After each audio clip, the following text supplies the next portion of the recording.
Muy buenas noches. Muchísimas gracias por encontrarnos aquí en Ciudad Poética, diálogos sobre arte y cosmos. En esta tercera y culminante parte que hemos venido desarrollando sobre Friedrich Hölderlin. Y no sin antes agradecerles, por supuesto, por conectarse, agradecer al programa Lima Lee de la Municipalidad Metropolitana de Lima por este espacio y agradecer, bueno, por supuesto, a todos nuestros invitados, a todos los colaboradores, al equipo técnico, a Melissa también, que nos apoya en el aspecto técnico en esta transmisión. Muchísimas gracias. Gracias de verdad por conectarse. Nos vamos poco a poco, bueno, incorporando a esta transmisión, ¿no? Entonces, pues nada, aquí nos encontramos y vamos a culminar, ¿no? Con esta tercera parte, que estábamos con Friedrich Hölderlin, el Hiperión o el Eremita en Grecia, ¿no? También ustedes lo pueden ver en esta edición, hay muchas ediciones sobre Hölderlin, traducidas al español. Entonces, ya habíamos leído algunos fragmentos en la anterior transmisión y yo quería comentarles antes de iniciar, seguro una breve lectura de Hölderlin, de su Hiperión, de este texto que, como veníamos mencionando, y que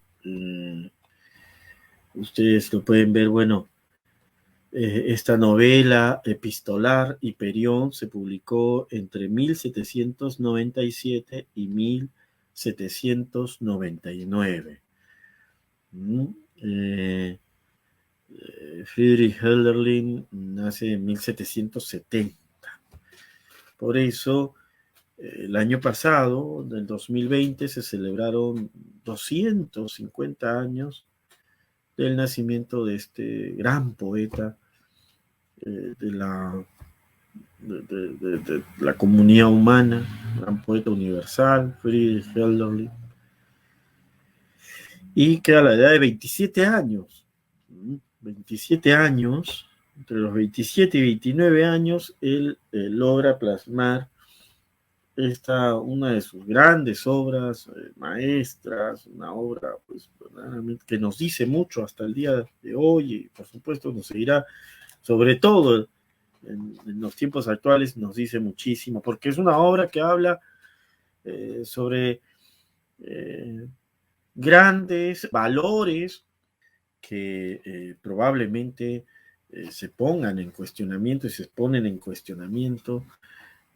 Por supuesto, se han puesto en cuestionamiento a lo largo de, lamentablemente, en cuestionamiento a lo largo de la historia de la humanidad, pero por supuesto en el siglo XX, con los horrores de las guerras mundiales, los horrores de la guerra, que se dan también en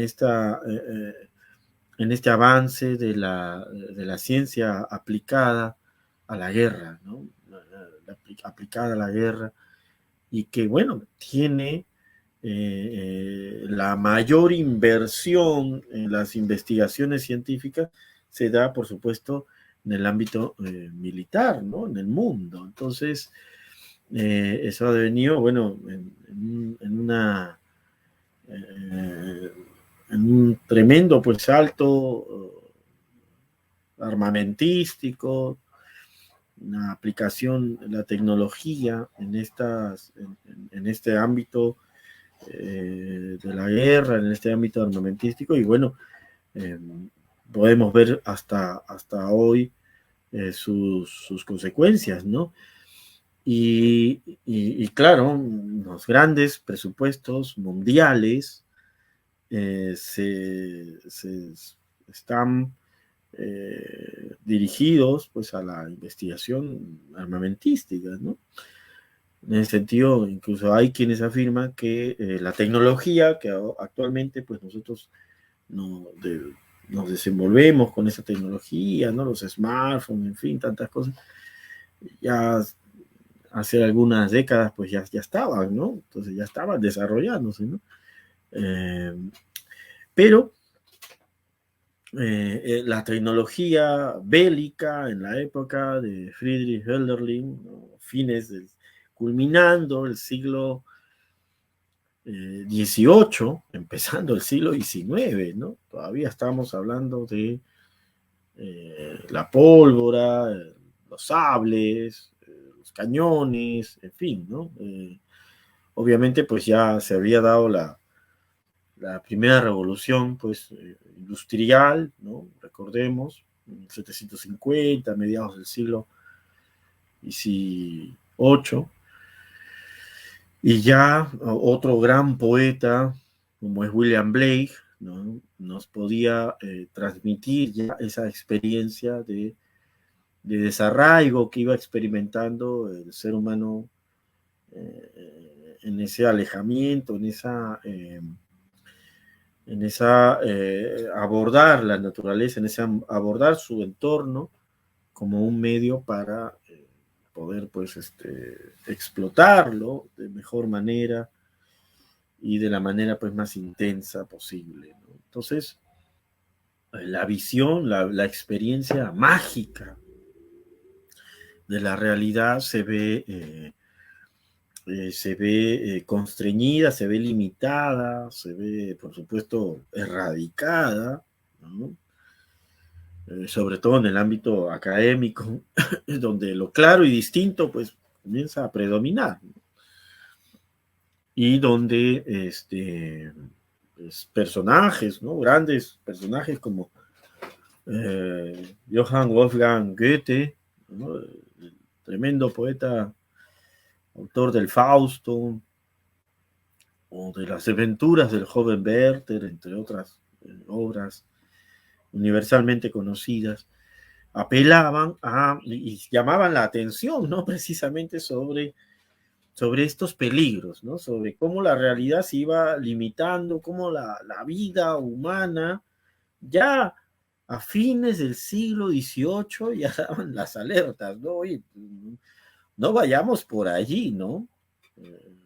Hay que tener cuidado, no vayamos por ahí. Eh, ya, con el desarrollo de las máquinas a vapor, con la necesidad del carbón, una necesidad que es hasta ahora, pues, es ineludible, ¿no? Uno de los mayores agentes energéticos de, por ejemplo, la República Popular China es el carbón, ¿no? Entonces, con esto, pues, se fueron destruyendo, ¿no? Se fueron explotando los bosques. Eh, Otra era la experiencia, el paisaje en el siglo, créanme que era otro el paisaje en el siglo XVIII, ¿no? En una obra muy hermosa de Italo Calvino, gran escritor italiano, El varón rampante, se dice que uno podía ir incluso de una ciudad a otra o de un lugar a otro a través pues de los árboles, ¿no? Si uno hubiera podido saltar de un árbol a otro árbol, podrías haber cruzado quizás todo el centro de España o ir de gran parte de las ciertas zonas de Francia, o por qué no viajar a través de Italia, ¿no? A través de los árboles, ¿no? Incluso en esta ciudad de Lima, ¿no? Era un valle. ¿Eh? También, pues, teníamos una enorme variedad, ¿no? Y cantidad, pues, de árboles en la costa, a pesar de las condiciones también que implican, pues, que es Por supuesto, hay zonas pues desérticas, ¿no? Pero volviendo al espacio, ¿no? A esta Alemania de finales del siglo, a esta Europa de finales del siglo XVIII, recordemos la Revolución Francesa, ¿no? De 1789, ¿no? Recordemos que es un momento de mucha agitación, es un momento, un cambio, ¿no? No había el COVID-19, ¿no? Pero había un cambio, las monarquías se estaban diluyendo y se estaba instalando otra manera de estar, de, de, de convivir en el mundo, ¿no? En el mundo europeo. Bueno, recordemos que ya se habían dado los movimientos independentistas, el movimiento de independencia de las colonias, las ex colonias norteamericanas frente al imperio británico, ¿no? El imperio inglés. En Sudamérica ya también se estaban dando pues las famosas, los movimientos pues independentistas, la revolución de Tupac Amaru II, unos años antes de la Revolución Francesa. Hay un ambiente de independencia, hay un ambiente de cambio, ¿no? Y dentro de esta urdimbre de transformaciones, por supuesto hay las ideas, ¿no? Las ideas de la ilustración, ¿no? Las ideas de una plena confianza en la razón del el ser humano, sobre todo este ser, este sujeto o esta subjetividad, por decirlo así, europea, se autodescubre con la plena confianza de poder dirigir de manera clara, de manera racional, los destinos de la comunidad, ¿no? Entonces, bueno, tenemos unos años antes la publicación, creo que por aquí lo tengo, no lo tengo cerca, pero de un filósofo como Immanuel Kant, ¿no? Ahora yo les recomiendo, queridos lectores, querido público, está surgiendo una colección, ¿no? De grandes pensadores, puedan ustedes acceder a un precio, bueno, accesible dentro de todo, a los clásicos, grandes clásicos de la filosofía de Occidente, ¿no? Sería cuestión también de poder lanzar unos clásicos del pensamiento oriental, ¿no? Podríamos tener de pronto en un futuro una edición del Bhagavad Gita, una edición del Tao Te Ching, una edición de los Upanishads, una edición de otras visiones, ¿no? De Nagarjuna o de Shankarya, en fin, el Vivekakudamani, ¿no? Comentado por Shankaracharya. Podríamos tener las grandes obras de los pensadores, los filósofos musulmanes, ¿no? Tremendas obras que en verdad permitieron un renacimiento de las ideas en su contacto, en su relación con Europa, ¿no? Avicena o Ibn Sena, ¿no? Averroes, el gran Muhyiddin al-Akbar Ibn Arabi, ¿no? El gran Ibn Arabi de Murcia, o poetas que hemos citado también en otras transmisiones, la obra del Masnavi, o también denominado el Corán persa, como es Jalal al-Din Rumi, tremendo, o sea, o una pensadora como mística, una profundidad y una lucidez filosófica tremenda como Rabia al-Dawiya, ¿no? Es, así como Occidente tiene de pronto una pensadora, conocida también como una doctora, ¿no? de la iglesia, ¿no? Dentro de la perspectiva católica, ¿no? Santa Teresa de Jesús. También el mundo, pues, las otras dimensiones del pensamiento, ¿no? Tanto musulmán, el pensamiento, o la gran diversidad del pensamiento hindú, ¿no? No podemos hablar de un solo pensamiento, hay muchas perspectivas, o las vertientes, pues, taoístas, budistas. Bueno, tenemos muchísimo, ¿eh? Tenemos muchísimo.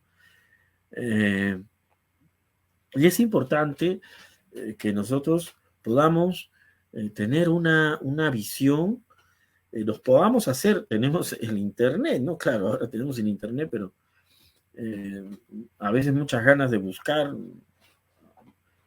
pues de repente pues algunas cosas que nos interesan, pero lo importante es poder acceder, ¿no? El Internet puede ser una herramienta, un medio, aunque como decía Marshall McLuhan, el medio también es el mensaje, ¿no? Entonces el medio también nos modeliza, ¿no? De la manera como nosotros comenzamos a pensar. El medio transforma también nuestra mirada. No hay un medio inocuo, un medio eh, que nos, o sea, que nos libere por completo de cómo ese medio,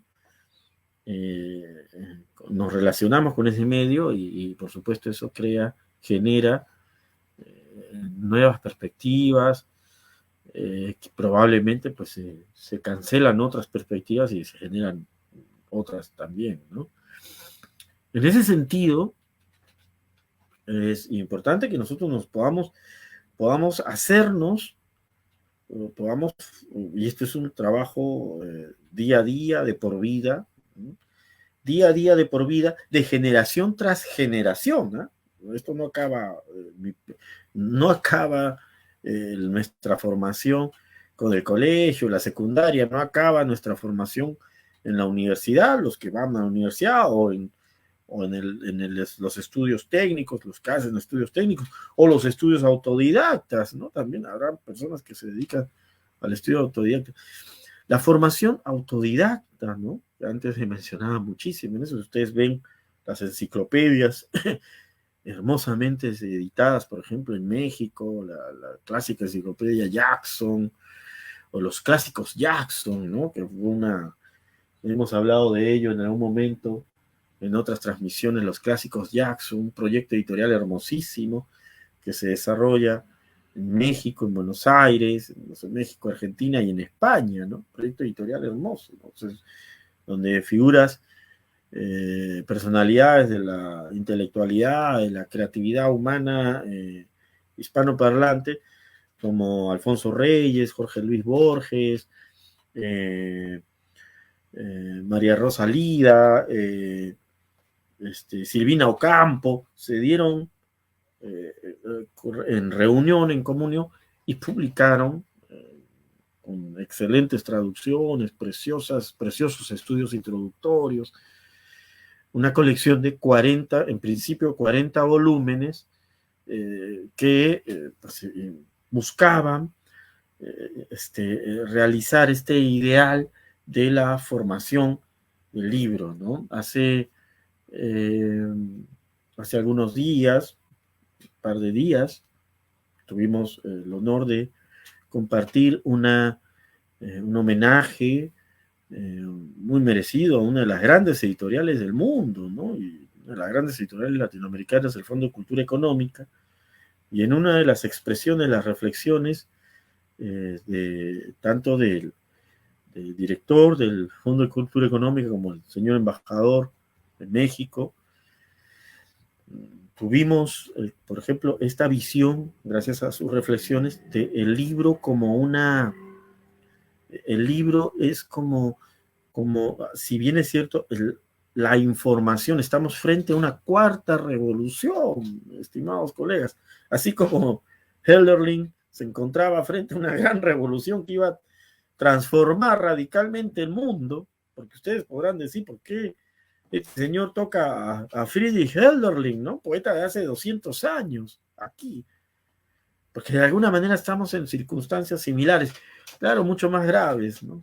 Mucho más graves porque esta circunstancia de la humanidad también podría llevarnos a nuestra desaparición, ¿no? Cosa que no era el contexto en el siglo XVIII, ¿no? No teníamos la tecnología ni cometíamos a tremenda escala los errores que ahora cometemos, ¿no? Con respecto a la gran explotación y a no solo la gran explotación, el medio ambiente o la poca conciencia, nos sentimos de alguna manera como no parte, ¿no? Se insiste, no somos parte del medio ambiente, pero quizás esa conciencia todavía no cala, ¿no? En nosotros. Nos alegra, nuestra mirada está permanentemente absorta en las pantallas, estas pantallas que ahora han venido a nosotros, ¿no? Son estupendas, a mí me encantan, ¿no?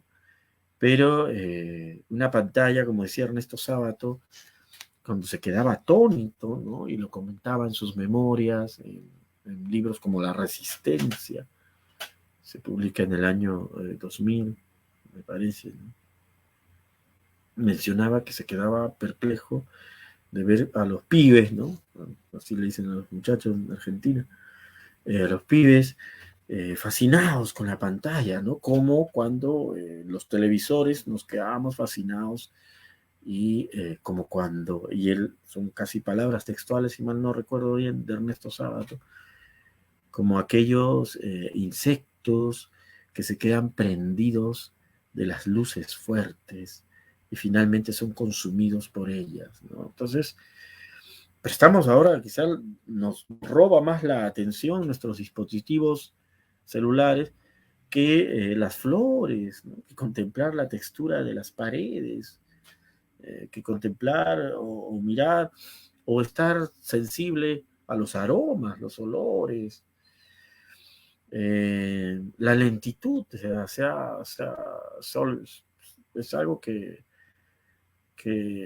quizás no reparamos en eso, ¿no? Y el propósito, querido público, querida audiencia, de este programa, Ciudad Poética, en ese anhelo de la ciudad poética, es precisamente poder encontrarnos, ¿no? Poder encontrarnos con con esas otras perspectivas, con esas otras pensadoras, pensadores, que nos permiten realmente a través de este misterio, es un misterio, no sabría decirles qué cosa es realmente, ¿no? Es un misterio también, ¿no?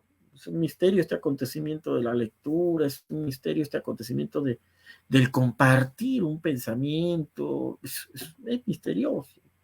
Sí, claro, se da a través de los libros, sí, claro, se da a través del lenguaje. ¿Y de dónde vienen los libros? Bueno, sí, tiene toda una historia. ¿Y de dónde viene el lenguaje? Sí, podemos lanzar algunas teorías al respecto. Pero es un misterio. Es misteriosísimo. Realmente es misteriosísimo. No tenemos una certeza total, plena, de esto que denominamos realidad. Y hay que vivir con eso, ¿no?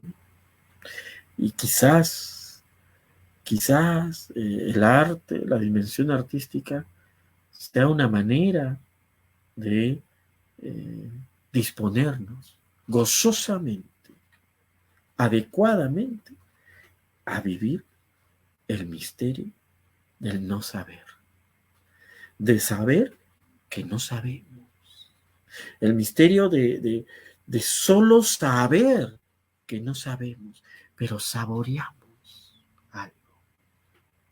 Ese misterio que quizás, como lo transmitía Platón, o quizás le fue transmitido a Platón de esa manera, tal como nos lo cuenta a través de su maestro Sócrates, y que ha quedado como un legado, no solamente filosófico, sino profundamente poético, ¿no? Los diálogos de Platón, ¿no? La que Sócrates y otros personajes interactúan con una plasticidad, con una vitalidad, con una espontaneidad tan real que uno los puede leer en voz alta y como hemos tenido oportunidad de hacer en este programa, las transmisiones del ION, ¿no? Creo que no ha sido en este programa específicamente, pero sí lo tenemos en otra plataforma, ¿no? Y es algo contemporáneo, ¿no? Es algo profundamente contemporáneo. Y esa es la vitalidad de las obras que se adentran en expresar con honestidad, desde las propias entrañas de la experiencia vital, no sin dejar de ser iluminadas por esos rayos intermediados del misterio, de lo que yo denominaría el misterio del espíritu, y que nos permiten darnos cuenta que no somos solo y absolutamente deseo, y tampoco no somos solo y absolutamente pensamiento, y no somos solo y absolutamente necesidad, ¿no? Somos muchas cosas. Y, y como decíamos, apelando a Friedrich Hölderlin, ¿no? Hölderlin, ¿no? Con esa umlaut alemana, ¿no? Hölderlin, ¿no? Hölderlin. Me gusta, ¿no? Es una nueva vocal, ¿no? En la castellano no existe esa vocal, ¿no? Eh, cuando decía Hölderlin sobre eh, cuando el hombre, ¿no? Creo que lo dice así textualmente, cuando el hombre hace de su estado, ¿no? Del estado, de su idea de país, por decirlo así, ¿no? Cuando el hombre hace de su estado su cielo, lo convierte en su infierno. Cuando más te obsesionas porque la visión que tienes es lo que va a llevar a la felicidad a los demás, más nos condenamos al sufrimiento. Porque la vida, la existencia, tiene tantas, infinitas variables, y más aún cuando hablamos del devenir humano en la existencia, tiene tantas infinitas variables que no se pueden encasillar en una visión, en una doctrina fija, en una concepción cerrada de la realidad. No se puede. Es como si tratáramos de modificar un cuerpo para que encaje dentro de una vestimenta, ¿no? Y por eso creo que las vestimentas tienen esa flexibilidad, ¿no? Porque la idea es que encajen en esta realidad aún más misteriosa que son los cuerpos, ¿no? Somos nosotros. Y no desestructurarnos nosotros para encajar en la prenda. Y en ese sentido yo quería compartir en esta sesión culminante, ya habiendo agotado pues ya casi la mitad de nuestra transmisión, quería compartir con ustedes algunos testimonios sobre la profunda admiración y la evocación que han tenido muchos poetas, personas, seres, creadores a la obra y la personalidad de Friedrich Hölderlin, ¿no? Quisiera hablarles en particular de un gran poeta, me encanta muchísimo, Luis Cernuda, poeta maravilloso, Luis Cernuda, andaluz, ¿no? Parece, Luis Cernuda. Un temperamento, claro, diferente al de Lorca, del García Lorca, pero de una profundidad también, de una sonoridad dramática, lírica, pero muy también contenida, elegante, incluso en las profundidades del dolor o en las exaltaciones de la alegría. Y quería leer y compartir con ustedes este fragmento que escribe Luis Cernuda, el gran poeta español Luis Cernuda, sobre Friedrich Hölderlin. Este es un texto que lo reúne en una edición de Seix Barral, una crítica, ensayos y evocaciones. Un texto muy hermoso. Quizás puedan encontrarlo en PDF. Yo lo encontré hace muchos años, hace 22 años, a las afueras de la Avenida Universitaria. Y este es un texto gracias a un gran amigo, Daniel Rocagliata, librero, él, y a quien agradezco muchísimo y quisiera saludar y agradecer públicamente esa gran labor que él viene realizando, estimado Daniel, por tantas y tantos estudiantes, docentes, que en las épocas más duras también de crisis económica, acceder a un libro era una situación difícil y todavía lo sigue siendo y hay que buscar ir transformando eso, ¿no? Pero él lo lograba, ¿no? Dice, nota introductoria a unos poemas de Hölderlin. Y este es un texto de 1935.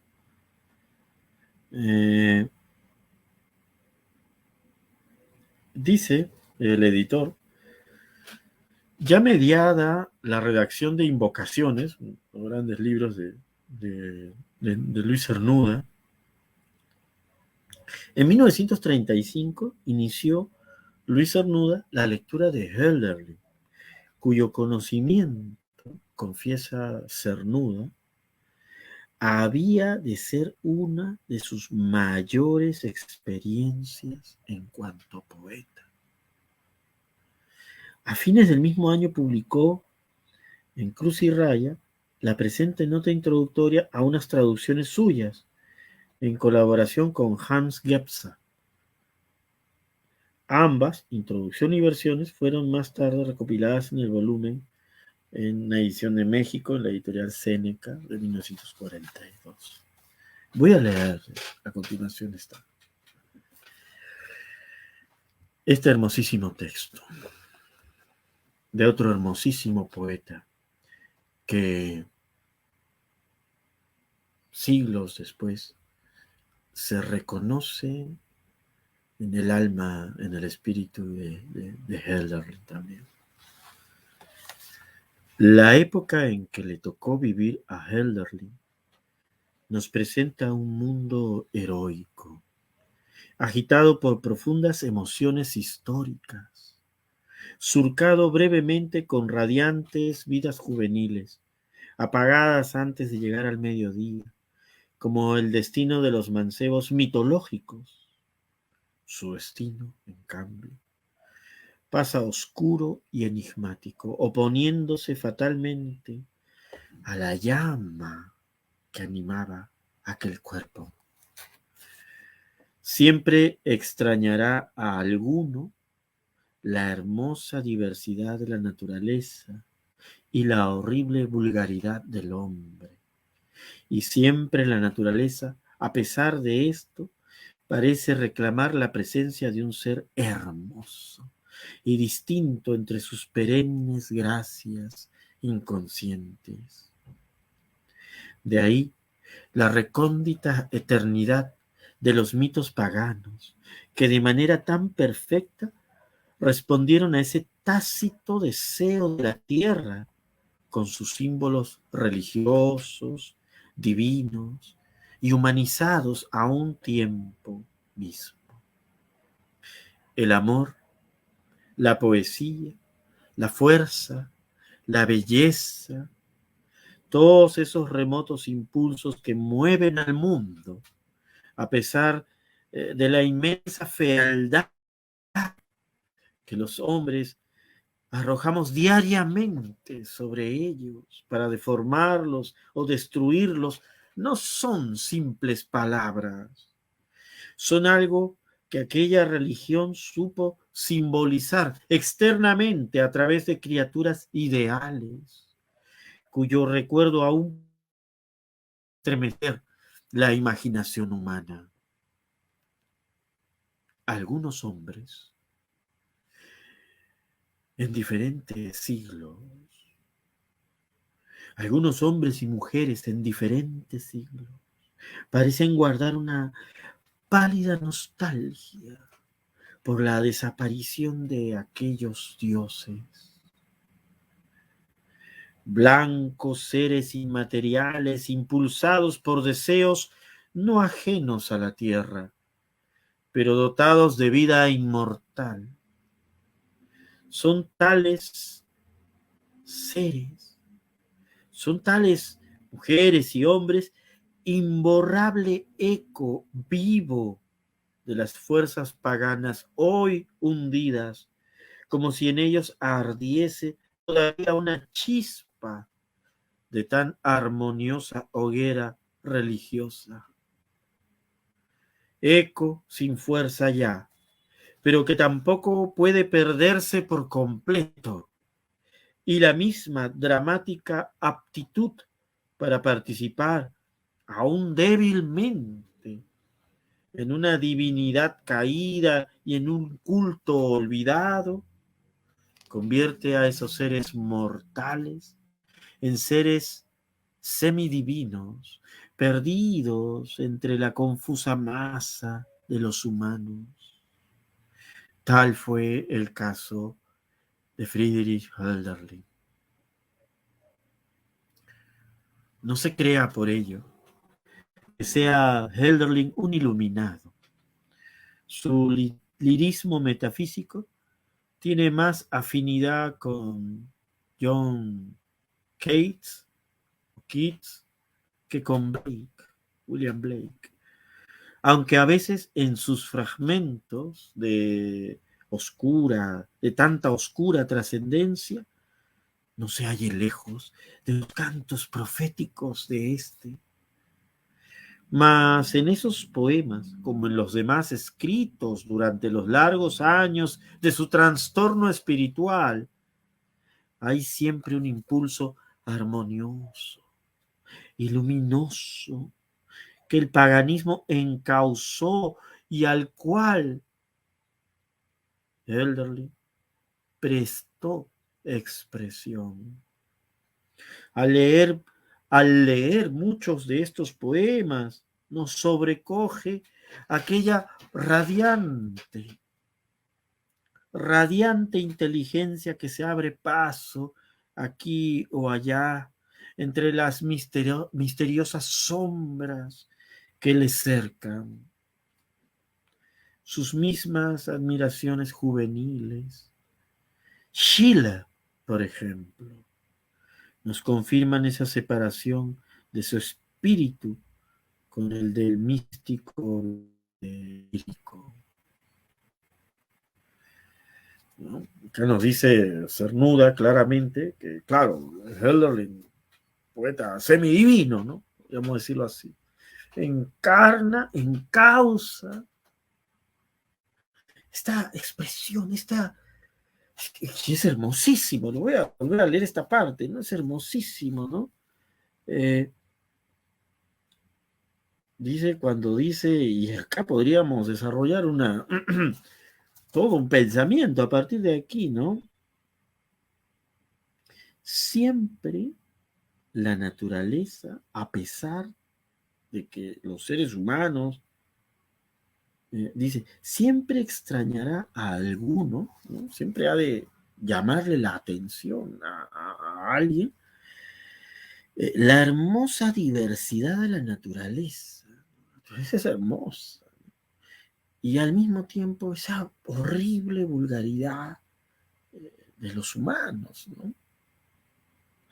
Y siempre la naturaleza, a pesar de esto, parece reclamar, dice, ¿no? Parece reclamar la presencia de un ser hermoso y distinto entre sus perennes gracias inconscientes. O sea,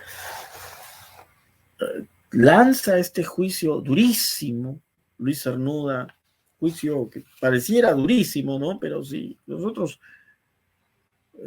contemplamos la dramática, la terrible, eh, la inabarcable historia de dolor, de asesinatos, de muerte, de violencia, de despropósito que hemos venido desarrollando, ¿no? Si contemplamos el día a día y vemos diariamente eh, la irrupción, ¿no? de la irrupción de, de esa fatal imposición que, que se dan entre, entre personas que se adjudican, ¿no? El poder de la razón, el poder de los medios, el poder eh, de los instrumentos que podrían ser de crecimiento de nuestra creatividad y que finalmente eh, parecen más bien realizarse en el control y la limitación de nuestras posibilidades. No, no creamos una vida como si fuera frente a un océano. No creamos una vida que pase como una brisa frente a alguien que contempla el mar. No. Y nuestro mismo estar lleno de muros y de cajas que ahora llamamos casas o edificios, cajas cuadradas cajas cuadradas en las que nos desarrollamos desde el inicio de nuestras vidas, cajas cuadradas o quizás rectangulares en las que culminamos nuestras vidas también, cajas. Y sin embargo, siempre la naturaleza, a pesar de esto, parece reclamar la presencia de un ser hermoso y distinto. ¿Cómo, cómo nos podemos dar cuenta? ¿Cómo nos podemos hermosear? Si es que el verbo lo podemos eh, definitivamente jugar con esta palabra. ¿Cómo nos hermoseamos? Nos distinguimos, ¿no? No distinguirnos eh, en el ámbito exterior, no distinguirnos en el ámbito eh, puramente ostensible de los objetos, ¿no? El gran reloj, el gran, no sé, eh, esa gran materialidad costosa y, y que, y que, bueno, pues, ¿cómo nos hermoseamos y nos distinguimos pero en relación con esta naturaleza, con este universo?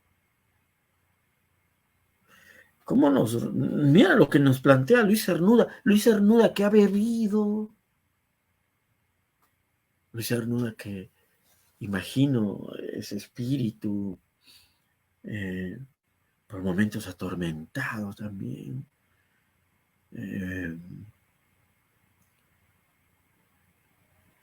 Y que atormentado, digo, en el sentido de que de ese dolor, ¿no? De ese dolor de, de ansiar la belleza y, y toparte, estrellarte contra la, la intencional, a veces, la intencional agonía o, o- o muerte de cualquier hermosura, ¿no? Pero nos dice, de ahí, ¿no? De este deseo, ¿no? De este reclamo, ¿no? La naturaleza se refiere, pues, a la naturaleza es lo que no es humano, ¿no? Lo que no ha sido creado por lo humano, ¿no? No es un artefacto, ¿no? No es algo hecho por un conocimiento, un arte, ¿no? No. La naturaleza, ¿no? La naturaleza es lo que ya está ahí, ¿no? Lo que ya está ahí, ¿no? Lo que es el sol, la tierra, los árboles, el barro, ¿no? No ha pasado por la modelización humana, ¿no? Dice, la naturaleza reclama, ¿no? Reclama la presencia de un ser hermoso. Y de ahí la recóndita, es hermosa esta palabra, la recóndita eternidad de los mitos paganos, que de manera tan perfecta respondieron a ese tácito deseo de la tierra con sus símbolos religiosos, divinos, humanizados a un tiempo. El amor, la poesía, la fuerza, la belleza, esos remotos impulsos que mueven al mundo. Miren esto. Oh, el mundo lo mueve el dinero. No, no. El amor, la poesía, la fuerza, la belleza. Eso mueve el mundo, a pesar de nuestras equivocadas, quizás limitadas, ¿no? Limitadas visiones de que el mundo es movido por el poder, por el honor, por la gloria.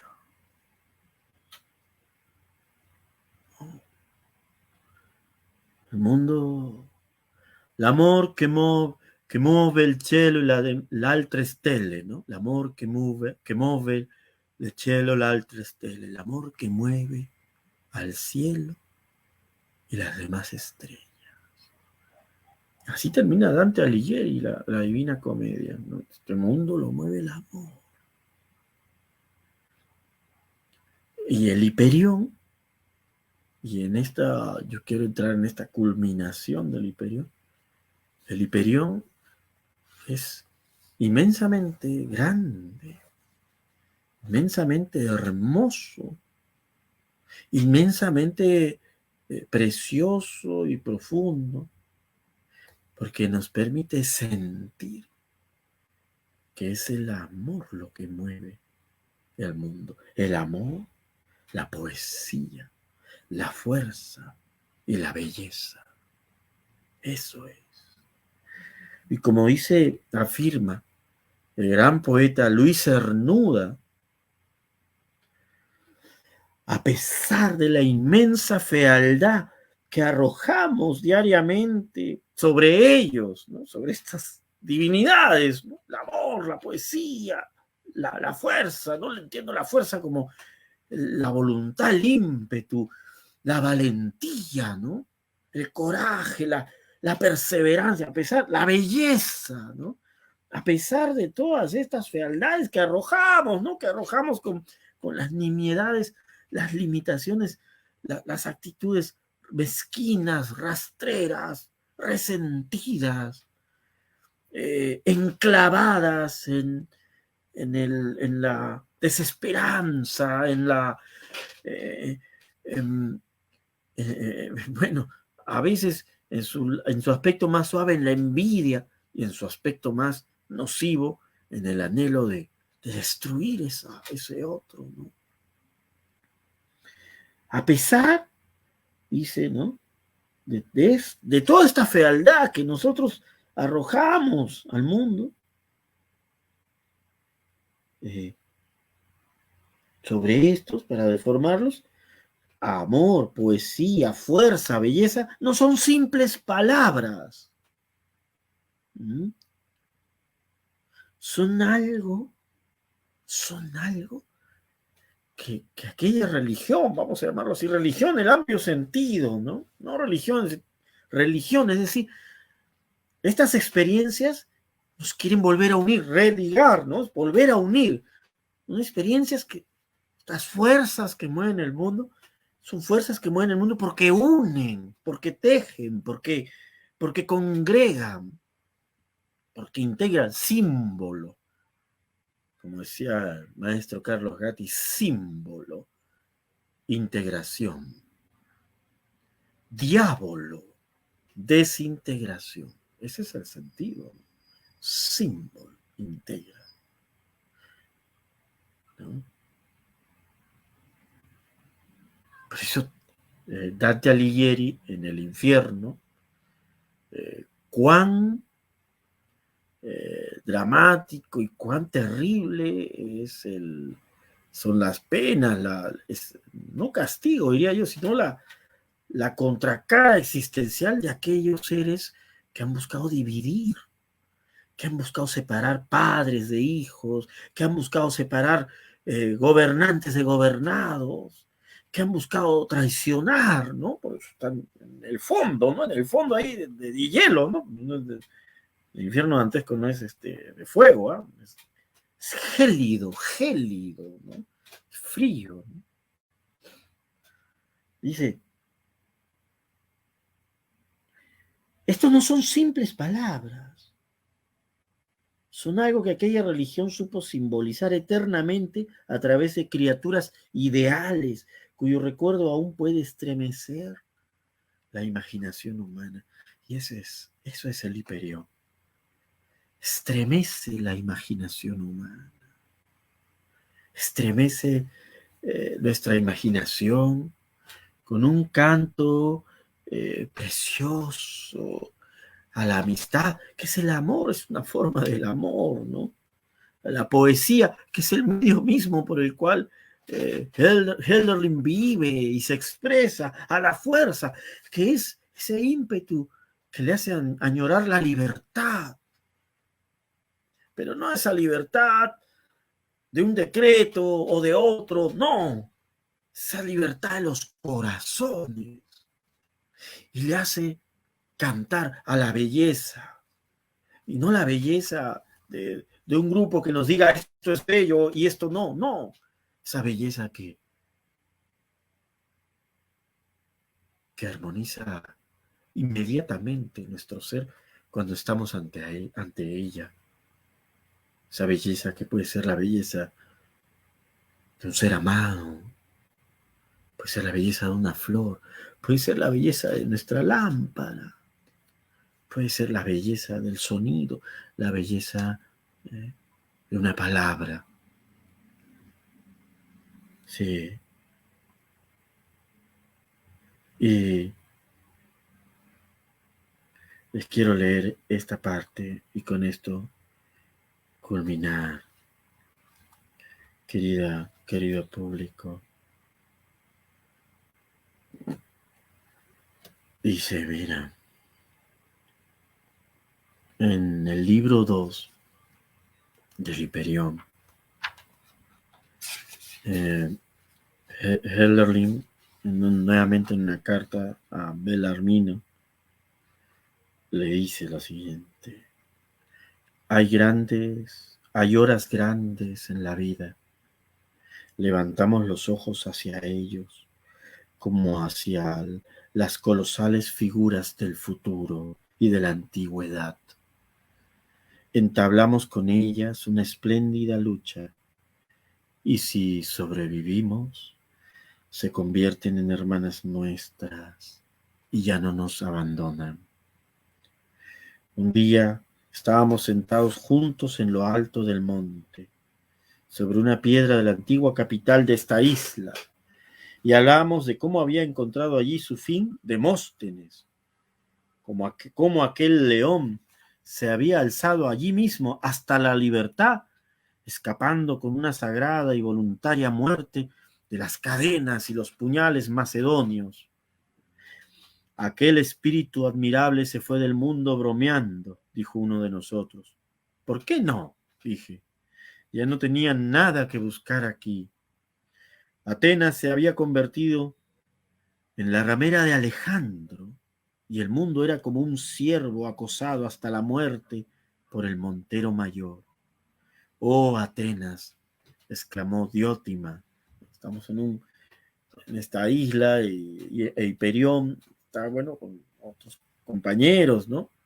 Y está Diótima, ¿no? Diótima, que es este ser amado, ¿no? Es también es como una Beatriz, también una Beatrice, ¿no?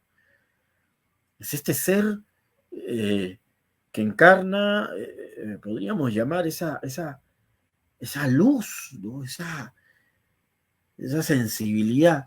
Le dice, oh Atenas, exclamó Diótima, qué tristeza me ha invadido a veces cuando miraba hacia ella y se elevaba hasta mí en el azul del amanecer el fantasma del Olimpio.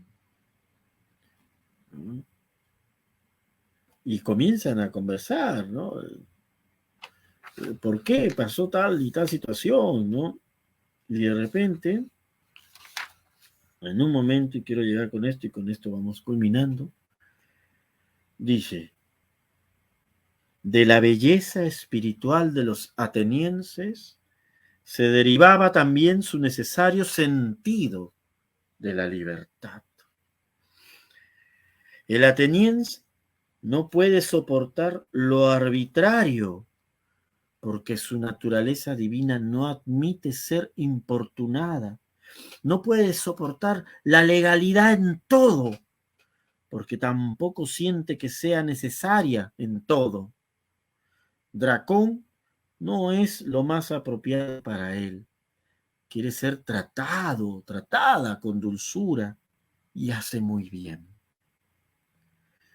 De repente me interrumpió alguien. Bueno, dijo, eso lo entiendo, pero ¿cómo ese pueblo poético, ¿no? Que allá habla de un pueblo poético, nosotros siempre hablamos de la ciudad poética, y la ciudad poética viven ciudadanas y ciudadanos poéticos. Pero ¿cómo ese pueblo poético y religioso pudo ser a la vez también un pueblo filosófico? Eso es lo que no entiendo, le dice un compañero. Y Perión le dice, pues sin poesía jamás hubiera sido nunca un pueblo filosófico. Y de repente, y esta parte es hermosísima, mire, ¿qué tiene que ver la filosofía? ¿Qué tiene que ver la fría excelsitud de esa ciencia con la poesía? E Hiperión lo mira. Imaginemos esta isla, el viento, la claridad de los cielos, todos apacibles, sentados, conversando. La poesía, dije, seguro de lo que decía, es el principio y el fin de esta ciencia, la filosofía. La poesía es el principio y el fin de la filosofía. Como Minerva, de la cabeza de Júpiter, mana esa ciencia de la poesía de un ser infinitamente divino. Y así confluye al fin también en ello lo que hay de incompatible en la misteriosa fuente de la poesía. De pronto, Diótima exclamó, qué hombre más paradójico. Y sin embargo creo que le puedo comprender. De todas formas, te has apartado del tema. Estábamos hablando de Atenas. Y aquí vamos a verlo. El ser humano que no haya sentido en sí, al menos una vez en su vida, la belleza en toda su plenitud, con las fuerzas de su ser jugueteando entre sí como los colores en el arco iris, el que nunca ha experimentado cómo solo en horas de entusiasmo concuerda todo interiormente, tal hombre no llegará nunca a ser ni un filósofo escéptico. Su espíritu no está hecho ni siquiera para la destrucción, así que menos aún para construir. Porque créeme, el escéptico, por serlo, encuentra en todo lo que se piensa contradicción y carencia solo porque conoce la belleza, la armonía de la belleza, sin tachas, que nunca podrá ser pensada. Si desdeña el seco pan que la razón humana le ofrece con buena intención, es solo porque en secreto se regala en la mesa de los dioses. Exaltado, exclamó Diótima. Por eso tú también eras un escéptico. Volvamos a los atenienses. Ya voy llegando a ellos, dijo Hiperión. Solo un griego podía encontrar la gran frase de Heráclito, lo uno diferente en sí mismo, pues es la esencia de la belleza, y antes de que se descubriera eso, no había filosofía alguna.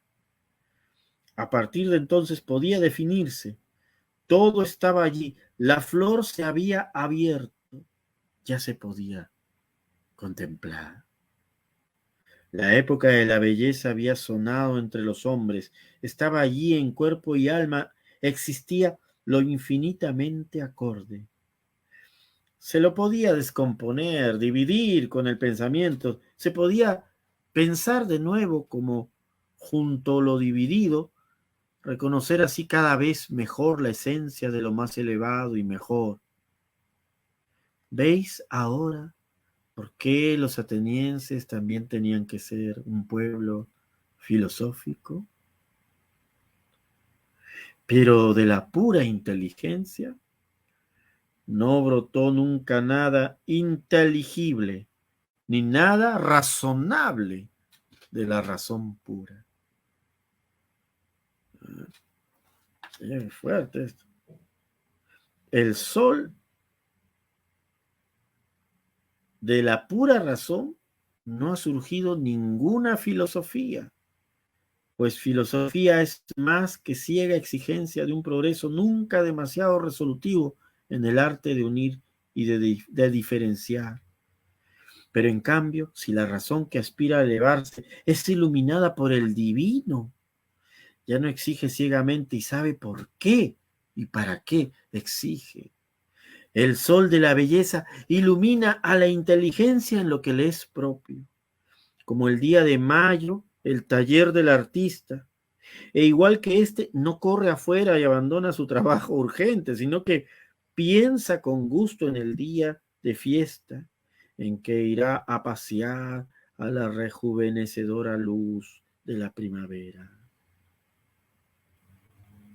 Entonces, quería culminar con esta frase,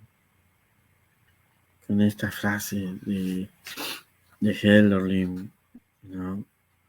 De la pura inteligencia no brotó nunca nada inteligible y nada razonable de la razón pura. Es como cabeza y corazón, ¿no? No somos solamente una de estas dimensiones, somos ambas y muchísimo más, ¿no? Entonces, creo que haber compartido con ustedes la experiencia del Hiperión, el eremita en Grecia, nos permite entrar en estas experiencias de la poesía, la fuerza, la belleza y el amor. Que resuenen esas palabras profundamente entre nosotros. Muchísimas gracias.